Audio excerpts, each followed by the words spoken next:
de aumentar, né, ainda mais, né, a situação da competência técnica. E foi você, né, Alex? Bom dia.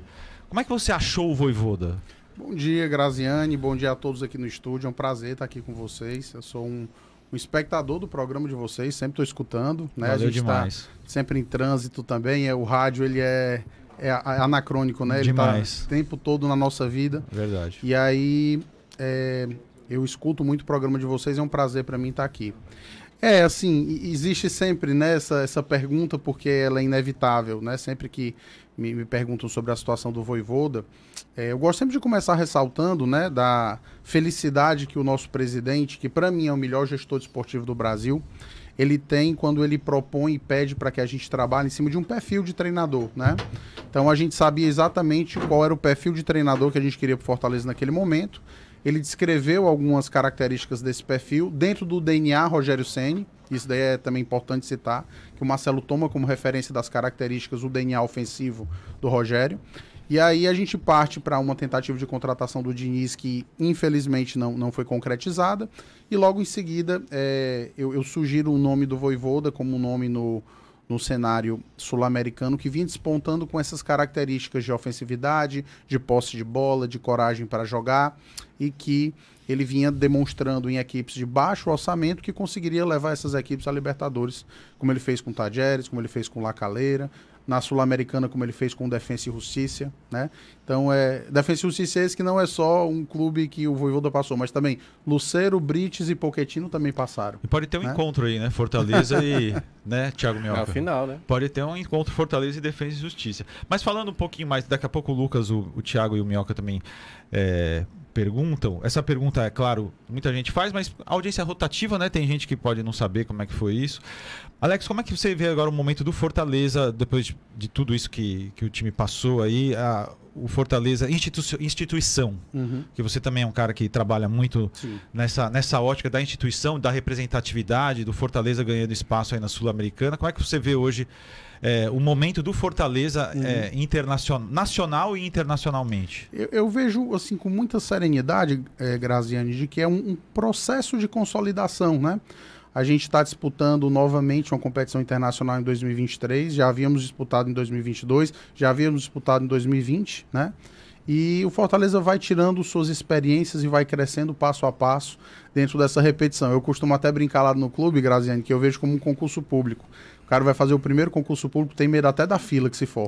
Verdade. Depois que ele vai a primeira vez, a segunda, a terceira, ele vai avançando. Então o Fortaleza está num processo natural de consolidação, de participar das competições, de cada vez mais representar e dar orgulho para o seu torcedor, que é a finalidade mais importante do clube, né? A gente sempre fala muito sobre equilíbrio institucional e sempre o equilíbrio financeiro é fundamental nos clubes, mas o torcedor comemora não é o balanço financeiro, é o balanço da rede. É verdade. Vai lá, Thiago Minhoca. Bom dia para você. Bom dia ao Alex Santiago, participar aqui do programa. E aí você falou um ponto que até eu destaquei aqui na semana passada.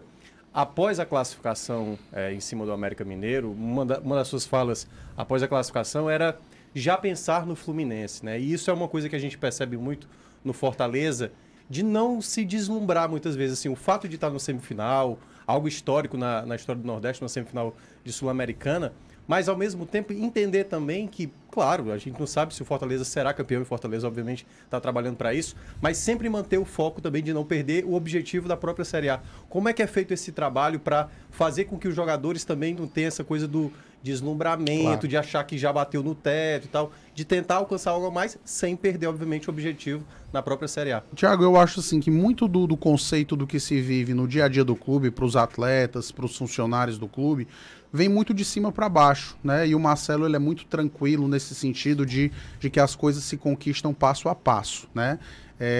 Sem deslumbramento. Então, o Vojvoda também, na sua própria metodologia de trabalho, ele faz um trabalho muito específico para cada jogo, sabe? Vocês não têm ideia de como ele trabalha com vídeos, de como ele trabalha com edição, de preparação para cada jogo, de cada setor do campo. Os laterais, veem como é que os laterais adversários vão se comportar, os volantes, veem como é que os volantes adversários vão se comportar, os zagueiros, veem como os atacantes adversários vão se comportar. É um trabalho exaustivo, mas que deixa a equipe muito ciente de cada tarefa que tem que ser realizada em cada partida. Então eu acho que isso ajuda muito, Thiago, a você dar uma importância a cada jogo de maneira igual. Então a gente jogou contra o América, teve um jogo dificílimo contra um Fluminense semifinalista da Libertadores no Rio, finalizamos mais de 20 vezes, o time para mim se comportou bem durante os 90 minutos, mas ao final do jogo houve aquele detalhe que às vezes pende para o Fortaleza, pendeu para o Fluminense, e o mais importante para o Fortaleza é o conceito de competitividade, Graziani. Fortaleza tem que ser competitivo contra qualquer adversário hoje e ele está sendo dentro do nosso planejamento. Tem sido, sem dúvida nenhuma. Vai lá, Lucas Mota. Olha, eu queria abordar com o Alex, bom dia mais uma vez aqui para o Alex, sobre a SAF, né? Um tema que o torcedor está sempre querendo saber mais e está num momento assim de proximidade de Fortaleza concretizar esse movimento. Eu até escrevi uma coluna que eu falei com o Fernando Ferreira, que é especialista no mercado da Pluro Consultoria, e ele falava o seguinte, que hoje Fortaleza ele já subiu vários patamares, hoje está consolidado no futebol brasileiro, mas para subir aquele patamar mais acima, né, de clubes como Palmeiras, Corinthians, Flamengo, enfim, o Fortaleza, para correr atrás desses clubes, precisa aderir a esse movimento. Como é que é a visão de vocês também pensando em SAF?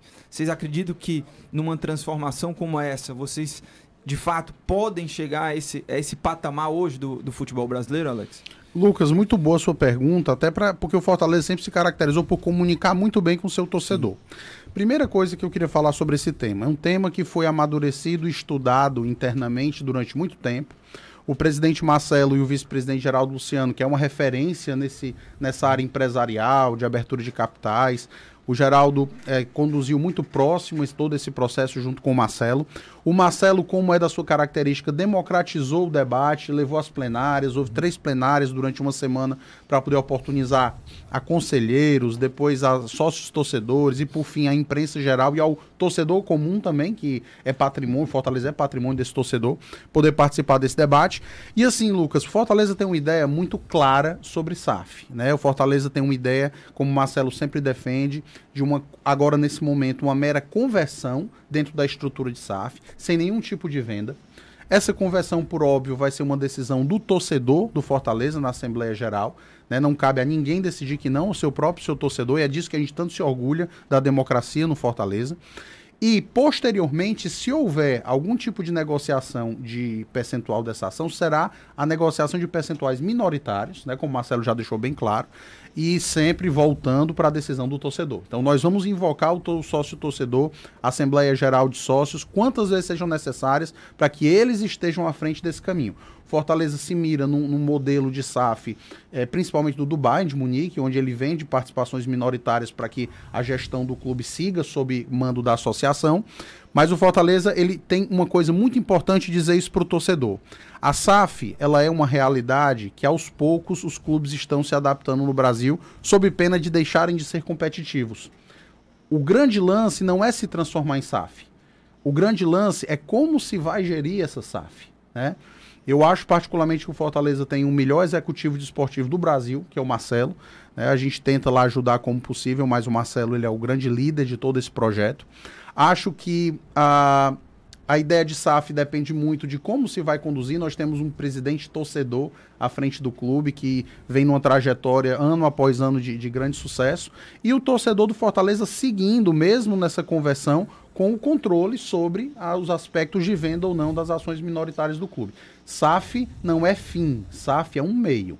Meio para fazer com que o futebol esteja mais competitivo, que o clube tenha uma governança mais adequada dentro das suas próprias estruturas, e a gente tem convicção de que o Fortaleza está pronto para dar esse próximo passo dentro dessa realidade de futebol brasileiro tão competitivo. Inclusive, tem a situação, inclusive, de ter para o mercado financeiro condição de conseguir, por exemplo, dinheiro mais barato, investimentos de pessoas que não querem tomar as decisões do clube, querem apenas se aproveitar do bom momento, né? Como uma pessoa que vai fazer um investimento mais profissionais no próprio mercado do futebol. E o índice de endividamento do Fortaleza é muito baixo. Quem se transformou em SAF agora no futebol brasileiro foi no desespero. Não tinha outras.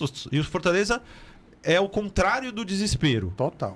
O Fortaleza é o contrário do desespero, né? Então não tem sentido. Ele já né? tem um modelo de gestão, né, do futebol. Exato. E aí basicamente está tentando agora trazer mais pessoas, investidores para... Eu vou chamar o Miguel Júnior depois que a gente fizer o primeiro intervalo, tá, Miguel? Porque aí você fica com mais tempo. Quando a gente voltar 11h20 e pouquinho, aí o Miguel já pergunta pro Alex. Eu vou aproveitar para dar vazão aqui a algumas perguntas. Tem muita gente chegando aqui no WhatsApp e